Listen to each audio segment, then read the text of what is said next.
Bonjour et bienvenue dans cette émission 1000 questions à la fois, une émission destinée à tous les éducateurs de la foi, parents, grands-parents, catéchistes, animateurs d'aumônerie.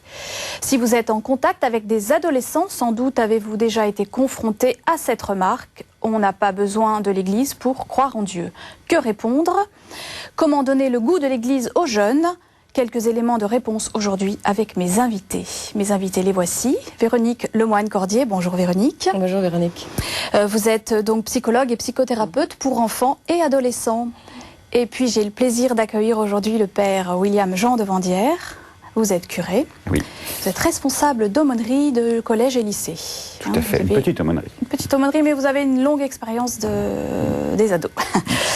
Père William Jean, on peut très bien croire en Dieu sans l'Église. C'est pas tout à fait faux. Dieu, on peut le trouver en soi. On peut aussi le saisir à travers la beauté de la création.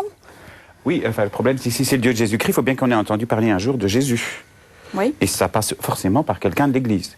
Alors, le Dieu de Jésus-Christ en l'occurrence, mais Dieu. Ah ben Dieu, on peut en avoir une connaissance naturelle, c'est pas pour ça, il n'y a pas besoin de croire. Derrière la création, on peut se poser des questions et trouver qu'effectivement, il y a quelqu'un. Après avoir un rapport personnel avec lui, c'est là où la question se pose. Et pour avoir ce rapport personnel, on ne peut pas y arriver tout seul, là encore. Il faut bien que quelqu'un nous indique comment s'y prendre. C'est un peu comme un enfant avec ses parents. Il faut bien que ses parents lui aient parlé pour qu'il parle, qu'il ait embrassé pour qu'il ait envie d'embrasser. Et bien, c'est un peu la même chose avec Dieu. Donc l'Église, pour connaître Dieu, c'est la voie royale. C'est en tous les cas celle que Jésus a voulu pour nous. Pour nous, merci. Alors à Lourdes, au printemps dernier, à l'occasion du FRAT, c'est le rassemblement annuel des lycéens de la région parisienne, nous avons interrogé des animateurs d'aumônerie et ils nous disent comment ils s'y prennent pour donner le goût de l'Église aux jeunes. Écoutons-les et on en reparle tout de suite après. À des ados qui disent on peut très bien croire en Dieu sans l'Église, qu'est-ce que vous leur répondez? En général, ce que je réponds, c'est est-ce que si tu allais à l'école tout seul, sans tes copains, tu te sentirais bien au bout d'un moment? Alors en général, on creuse un peu, au bout d'un moment ça va évidemment être non. C'est pareil en église. Un chrétien tout seul, il est en danger. L'église, c'est comme je disais, c'est être fédéré, c'est un grand E.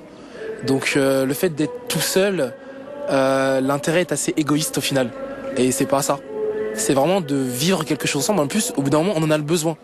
Il y a beaucoup de jeunes je connais beaucoup de jeunes qui adorent un certain moment passage dans la messe.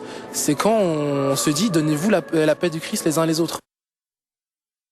Je trouve que ce qui est important, c'est de leur montrer qu'ils ont une vraie place et un vrai rôle à jouer dans cette église. Je crois que c'est dans le rôle de l'animateur de faire le lien entre la communauté paroissiale et les jeunes. Nous, on participe, par exemple, on va avec les communautés paroissiales, par exemple, on fait un pèlerinage ensemble. Ou là, par exemple, pour le FRAT, ils nous ont donné des intentions de prière. On anime des messes dans les hôpitaux avec quelques paroissiens. Voilà, c'est en lien. Ils n'ont pas toujours conscience que l'église avec un grand E est quand même obligée de se retrouver à la messe dans une église.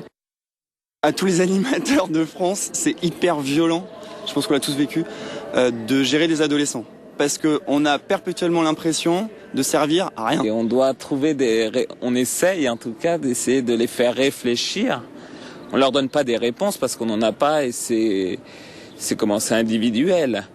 Mais on essaie de les faire grandir aussi. On a une mission quand même de grandir dans la foi. Faut savoir être à l'écoute, mais pas juste avec les yeux. Il y a plein de choses qui se passent. Et je termine juste par ça. C'est ce que tu as dit aussi, c'est un travail individuel. C'est ça qui est très dur, je trouve, à cet âge-là. C'est qu'il y a forcément un moment où il va falloir passer beaucoup de temps avec chacun. Dans le mot animateur, il y a le terme anima. Et en latin, anima, ça veut dire l'âme, quoi. Donc l'âme, c'est vraiment ce qui donne vie, en fait. Comment faire pour lancer quelque chose à partir de grands points forts et c'est ça, et lancer une dynamique de groupe et que les jeunes sentent que ça se vit au quotidien. C'est juste une étincelle qu'on lance et maintenant tu parlais de flamme tout à l'heure, il faut laisser la flamme brûler quoi et pas que ça s'éteigne il faut entretenir cette flamme quoi. Père William Jean, Marc nous dit un croyant isolé est un chrétien en danger. Pourquoi? Parce que ça n'existe pas. Ça n'existe pas. Non, enfin, forcément, si on est un chrétien, on a reçu la foi de quelqu'un et on va la transmettre à quelqu'un d'autre. Donc, ça n'existe pas d'être seul, même si ça ne se voit pas. Je donne souvent cet exemple à des jeunes d'aumônerie. Si vous êtes ermite ou bien dans la Grande Chartreuse, complètement paumé, dans un coin tout seul, vous priez toujours pour les autres. D'accord, il y a un lien, qu'il soit visible ou invisible. Voilà, l'Église a toujours été comme ça. On est toujours liés les uns aux autres comme un corps, c'est ce que la comparaison que prend saint Paul. Oui. Il y a un petit doigt, il y a le cœur, il y a les cheveux. Voilà, mais tout ça est important pour bâtir quelqu'un. Alors on peut être un tout petit membre, mais on fait partie de l'Église. À partir du moment où on a été baptisé et on essaye après d'entrer dans cette vie que Dieu nous a donnée. Mais si on se dit, bon, j'ai envie de quitter l'Église, enfin je reste chrétien, mais finalement...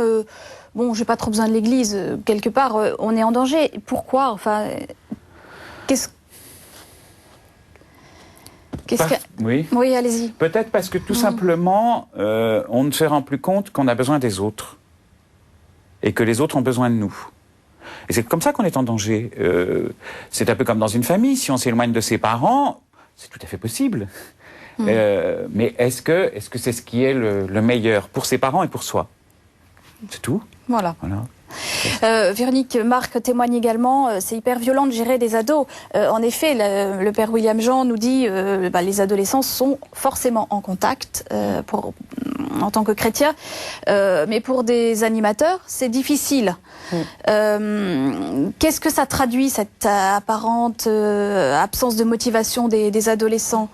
Je crois qu'aujourd'hui, les ados, ils ont accès à tout. Oui. Alors aussi bien à tout ce qui concerne les biens matériels que le virtuel. Ils sont vraiment dans la recherche des performances de toutes sortes. Et tout ça fait que les ados sont plutôt dans le monde de l'avoir.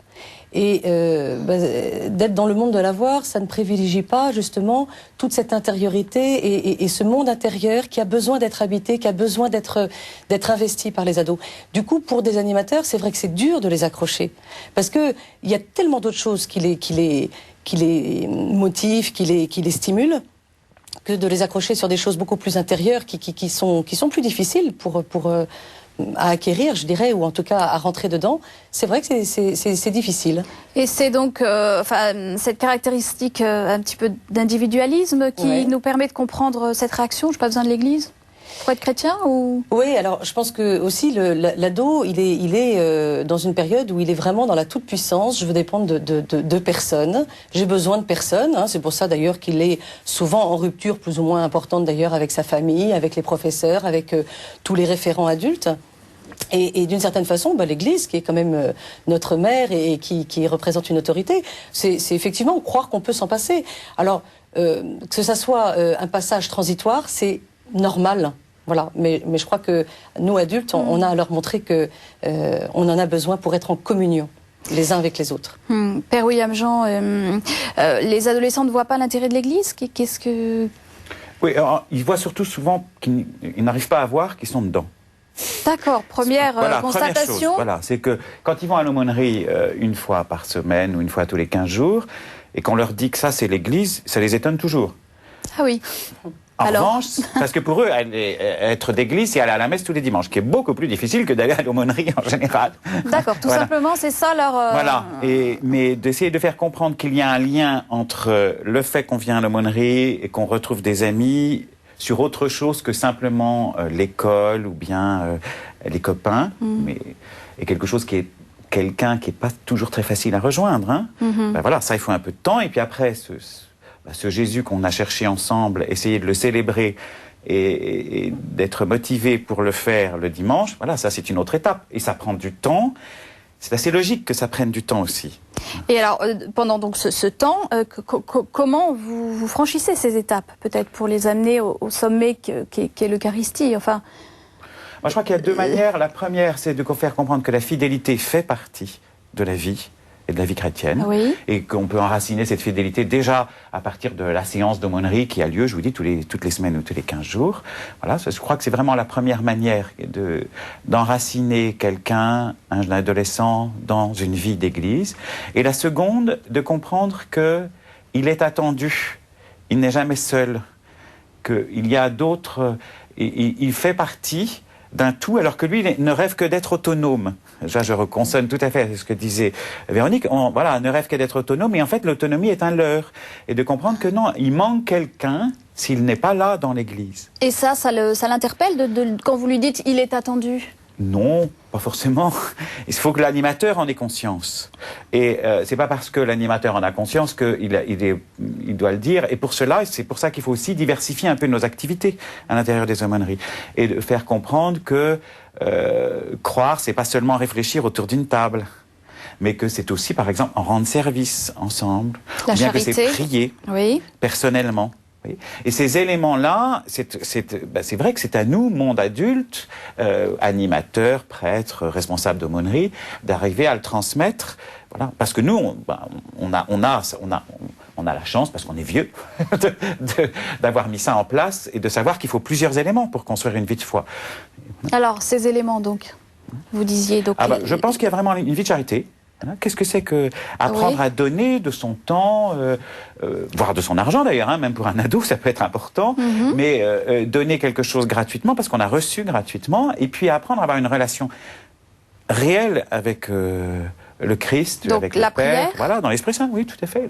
La connaissance. Voilà, oui. Et puis, c'est comme ça qu'on arrive à la vie sacramentelle. Voilà. Et il faut déjà l'apprendre à l'intérieur de l'aumônerie, et puis progressivement, vous voyez, comme les jeunes du Frat disaient, c'est pas un problème pour eux d'aller à la messe quand on est au Frat.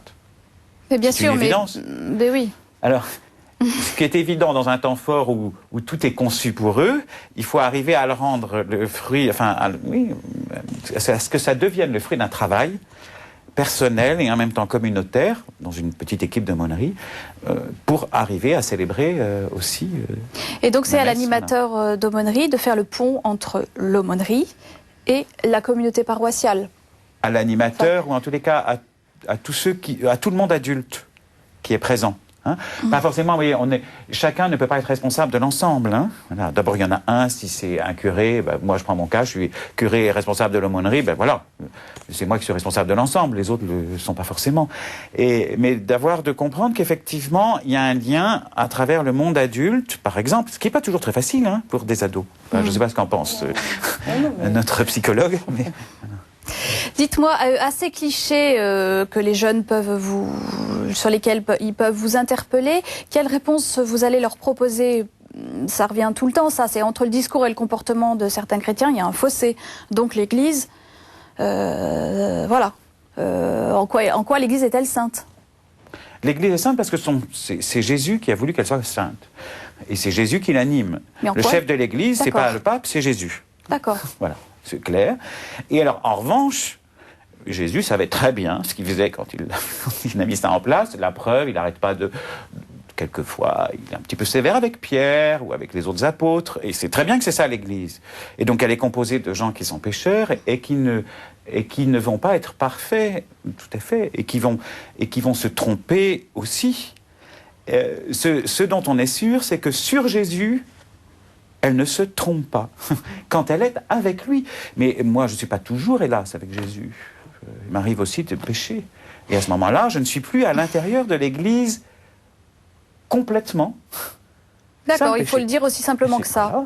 Et voilà, il y a une part de moi qui en est sortie. Il faut le reconnaître. Un autre cliché et un autre argument qu'un jeune peut avec lequel il peut vous provoquer, c'est que quand j'ai fait quelque chose de mal, autant demander pardon directement à Dieu. Alors à quoi ça sert la médiation de l'Église, le sacrement de la confession? Est-ce qu'un ado a du mal à se confesser d'abord? Beaucoup moins qu'on imagine. Ah bon? Oui. Un ado a beaucoup plus de mal à aller à la messe qu'à se confesser. Contrairement, je crois, aux idées reçues. Oui. Là encore, si on arrive à lui présenter la confession comme justement un acte qu'on fait avec Dieu, parce que je me confesse à Dieu, même si ça passe par un prêtre, je me confesse à Dieu. Le prêtre, il est là pour attester, pour sceller le fait qu'il y a un vrai pardon objectif. C'est ça qui est important dans la confession, c'est le pardon qu'on reçoit. Et le prêtre, il est juste là pour dire, mais ce que tu souhaites être pardonné, c'est fait. Je me rappelle toujours un truc J'avais un jour une animatrice protestante parce qu'on avait un programme biblique dans l'année. Je lui ai dit, bah oui, je crois que c'est possible. Voilà. Vous pouvez très bien être animatrice dans une aumônerie catholique. Et alors, bon, puis, vous savez, on fait toujours toutes les choses trop vite. Et on arrive un jour, il y a une célébration de la réconciliation. Elle me dit, mais mon père et moi, je dis quoi? Je lui dis, ah oui, c'est vrai, j'ai pas pensé, j'avais oublié que vous étiez protestant. Et je lui dis, ben, vous avez l'intention de leur dire quoi? Elle me répond, ah ben, je vais dire que eux, ils ont bien de la chance, ils sont sûrs d'être pardonnés. Je dis, ben, ça suffit. Voilà. D'accord. Bon, alors avant de poursuivre notre conversation, nous allons regarder un reportage qui présente l'Église, peuple des chrétiens. Regardez.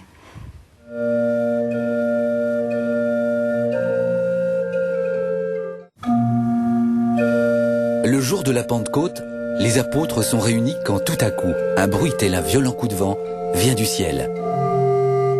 Tous sont alors remplis de l'Esprit Saint.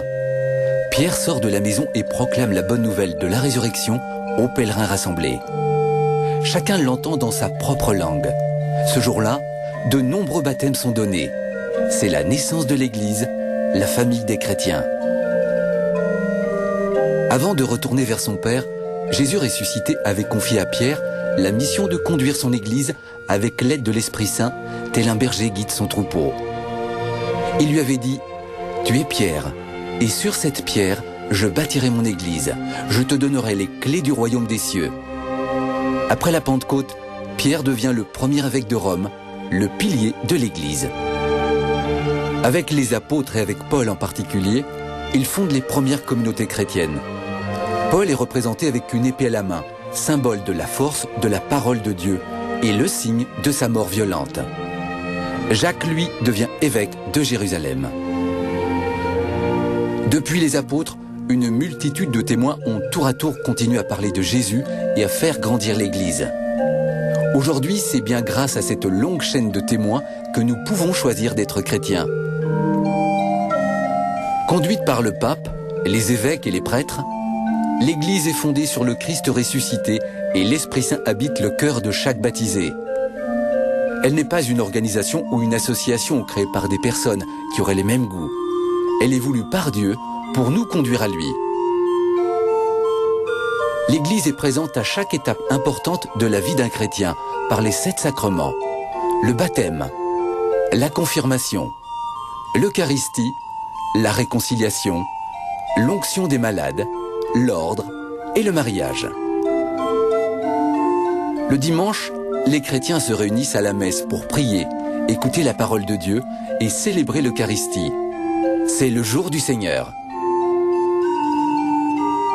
Il est important de vouloir connaître Jésus ensemble, en Église. Chacun ne suit pas son idée seul, mais profite de ce que les autres découvrent. À chercher à vivre sa foi tout seul, le risque est de se fabriquer son Dieu, de se construire sa religion.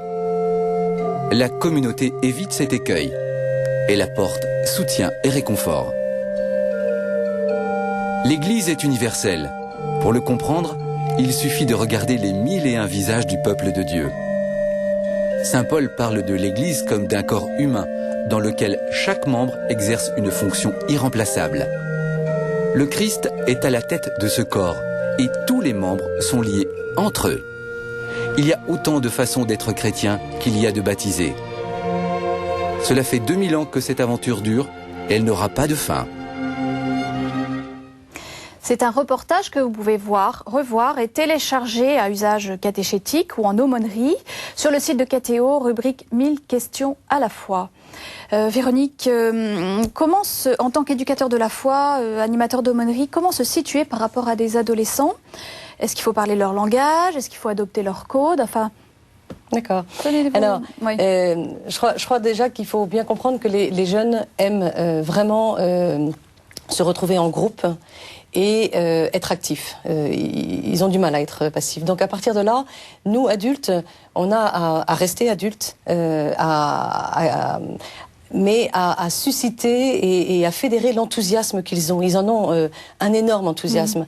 Et c'est vraiment à nous de trouver justement toutes ces activités qu'on va pouvoir faire avec eux, mais sans se fondre avec eux, en restant vraiment à notre place. Je pense que Nous, adultes, c'est important de connaître leur langage, leur code. Bien sûr. Mais certainement pas de les adopter, parce que les jeunes ont besoin de repères clairs. Ils ont besoin d'avoir devant eux, non pas d'autres adolescents ou des adolescents, voilà, ils le souhaitent peut-être mais des pas. adultes qui restent eux-mêmes, mais qui vont faire avec les jeunes, qui vont aimer la fête avec les jeunes, faire la fête avec eux, tout en restant à leur place. Voilà. Qu'est-ce qu'ils attendent finalement des adultes pas forcément de manière explicite, mais qu'est-ce qu'ils attendent des adultes qui les accompagnent sur ce chemin de la foi? Je crois qu'ils attendent d'abord leur témoignage par leurs actes. Témoignage. Je crois que la plus belle façon de transmettre ce qui nous anime, c'est vraiment de le vivre, mais pas de le vivre d'une façon fantastique. C'est vraiment dans les toutes petites choses de la vie au quotidien. C'est de pouvoir mettre en place, le père William Jean le disait tout à l'heure, des petites opérations humanitaires, mais à des échelles toutes locales, et qui vont les faire tenir justement dans la durée, dans la fidélité, et que nous, on s'implique avant tout. Autrement dit, si un adulte, un animateur aime l'Église, c'est presque le meilleur moyen pour que l'adolescent... complètement. Ça veut dire que l'adolescent va voir de quoi il vit, et ça va lui donner envie. Père William Jean, par rapport à la messe, les adolescents et la messe, est-ce qu'il faut adapter les liturgies qu'on leur propose aux adolescents pour les rendre plus attrayantes? Non, parce que ça sert à rien. Pourquoi? Parce que ça va être bien pendant une fois, puis la fois d'après, ça sera déjà plus adapté au goût, parce que... Mais ils aiment la musique, enfin oui, ils aiment il faudrait suivre la tout le fête, temps la mode. ils aiment le... Il faudrait toujours suivre la mode. Or, je ne sais pas si Jésus a toujours été à la mode. Même à son époque, il n'était pas forcément à la mode. Certes. Donc voilà, et je crois que c'est pas d'adapter la liturgie, c'est de faire comprendre que justement, les jeunes peuvent, au contraire, s'adapter à la liturgie, y entrer. Alors là, il faut les aider à entrer dans cette liturgie. Et comment on fait, oui. Mais ça peut être très simple si on leur demande de préparer leur propre prière, par exemple à l'endroit où c'est prévu dans la liturgie. Ben, c'est possible. Si un animateur vient et les attend à la messe et se met avec eux à la messe et peut faire le signe de paix, comme disait tout à l'heure le jeune dans le reportage, voilà, eh bien, il verra qu'il y a une vraie transmission d'un adulte à un adolescent, et qui peut le faire aussi à un jeune. On parlait tout à l'heure de la manière d'être quand on est adulte. Vous savez, dans l'église, dès le début, quand on est baptisé, n'oubliez pas, il y a un parrain ou une marraine. C'est exactement ça. Ce que fait un adolescent, un animateur par rapport à un adolescent, c'est ça. Il est un peu le parrain ou la marraine dans la foi, c'est-à-dire le relais entre lui et les parents, entre lui et la communauté, entre lui et l'église. Parce qu'il en témoigne. C'est beau ce que vous dites, ça veut dire qu'il lui donne vie finalement. Voilà, tout à fait. Alors dans un domaine précis, sur pas toutes les heures de la semaine, mais un endroit. Alors, je voudrais rebondir sur la liturgie, parce que je pense que nos jeunes, ils ont besoin de connaître le sens de la liturgie, de pourquoi il y a des habits sacerdotaux d'une couleur différente selon les fêtes, pourquoi l'encens, etc. Et je pense que si on expliquait davantage tout le sens de ces rituels au niveau de la liturgie, nos jeunes pourraient davantage adhérer à tout ça. Et être avec la communauté plus facilement. Il y a cette question que un animateur posait, une animatrice, Anne-Sophie, je pense, disait, mais dans le cadre d'un rassemblement festif, c'est facile, mais comment les aider à vivre leur foi dans le quotidien de l'Église qui est plus austère? Oui, mais c'est vrai que ça peut être plus austère, mais à l'échelle paroissiale, il y a plein d'initiatives qui peuvent germer. Encore une fois, des choses toutes simples. Ça peut être le partage d'une galette des rois, ça peut être le fait de voir un film, alors un film lambda, comme ça peut être aussi la vie d'un saint et avec un débat derrière. Enfin, je veux dire, il y a plein d'occasions, toutes petites, enfin toutes simples, hein, pour faire un peu la fête avec eux et y introduire de l'exigence. Des temps de recueillement, des temps de prière, des temps de silence. Et c'est de tout cela dont nos jeunes ont besoin, mais il faut que ce soit vraiment un bon dosage de la fête, de choses ensemble, où on rigole, où on va vraiment jouer, et puis des moments beaucoup plus recueillis, beaucoup plus sérieux, beaucoup plus intériorisés. Alors Père William Jean, il nous reste quelques secondes. Vous avez parlé de fidélité, de graines de fidélité. Ça, c'est vraiment quelque chose sur lequel il faut s'appuyer pour faire grandir des ados dans la foi. Et commencer par leur faire comprendre ce que c'est que la prière personnelle. Et vous savez, la prière conduira toujours à Jésus. Et Jésus dans sa totalité, c'est-à-dire dans l'Église. Donc prier avec eux et les inviter à prier dans la fidélité, même si c'est austère. Et on y arrive. On y arrive. On y arrive. Merci, pardon, s'il vous plaît. Tout le monde a envie de dire ça à Jésus. Merci à tous les deux pour cette émission. On se retrouve donc avec plaisir la semaine prochaine. Nous espérons vous avoir éclairé pour répondre à cette question d'adolescent. A-t-on besoin de l'Église pour croire en Dieu? N'hésitez pas à nous faire part de vos remarques, de vos réactions. Vous pouvez nous écrire donc à l'adresse qui s'affiche sur votre écran ou bien réagir par email 1000questions@ktotv.com. La semaine prochaine, nous parlerons du miracle, pouvoir de Dieu et de sa contrefaçon dans la magie et les pratiques occultes. Bonne semaine à tous.